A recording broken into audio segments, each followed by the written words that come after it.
Part of section 2 in chapter 6 is determining a number with a given circular function value. So if you can recall, sine, and it's not raised to the -1, this means inverse, right? So this is not reciprocal functions. These are finding the angle. So sine inverse finds the angle. So when you find the angle in your calculator, so when you type in any x's in from -1 to 1, when you type in any of those x's, those are represented by the y values of sine. So sine starts up at 1 and goes down to -1. That's not technically sine. That's more cosine. But sine is like this. And it goes up to 1 and goes down to -1. And so when you're finding the angle, this angle will always give you in between two things for sine. So when you type this into the calculator and you're looking for the angle, it's always going to give you an angle between -pi. So it's actually going to go this way down to -1. So -pi to right here to pi halves, or -pi halves to pi halves. Those are the angles that it's going to give you in between when you type this into your calculator. Any numbers between -1 and 1. That's when you're in radians. And then same thing, so a little bit different for cosine. So this is sine. This would be cosine. So when I do cosine inverse of some number between 1 and -1, it's going to give me between 0 and pi. Okay, so that's what it's going to give me, numbers in between, because that cosine of pi is 1. Cosine of 0 is 1. Sorry, cosine of pi is -1, as you can see from the graph, and cosine of 0 is 1.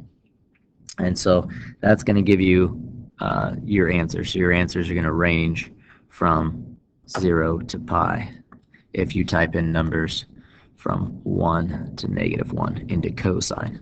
And then lastly, if you do tangent, tangent's going to give you the same answers as, because tangent looks like this. So tangent looks like this with some boundaries here and a boundary here. Well, those boundaries, so basically if you type in any number, if you're looking for answers of any number of tangent, so tan inverse of any number, it's going to give you a range of answers from -pi halves to +pi halves. So those are going to be your range of answers, your range of your angles, I should say. And so let's do an example. So here we're looking at finding cosine of some angle. This is just an angle. That gives us an answer of 0.9685 from 0 to pi halves. Okay, so there's what we want in between. There's what we want our answers in between. But remember, it gives us an answer between 0 and pi. So we're pretty much good here. So we type this in our calculator as cosine inverse of 0.9685, and that's going to get us an answer of 0.2. Make sure you calculate this in radians. 0.2517. The difficult one is tangent here. So when I do tan inverse of 1, and I type that in my calculator gives me a little bit different answer, because we know that tangent of pi fourths gives me an answer of 1, but that is in the first quadrant. So that's up here in the first quadrant. But we want our answer between pi and 3/2 pi. So we want our answer down here.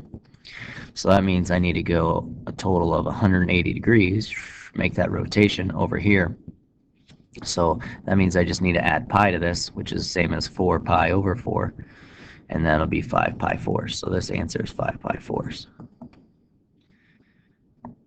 And so there's my answer. Your calculator is going to give your answer right here. Oops, right here in the first quadrant, quadrant 1. But we want to look at where we're at, so we need to add pi to that, or 180. If I was in degrees, I would add 180. If I'm in radians, then I would add pi. All right, so that's how you do these problems with a calculator. Just got to make sure you're in the correct quadrant that it's asking for.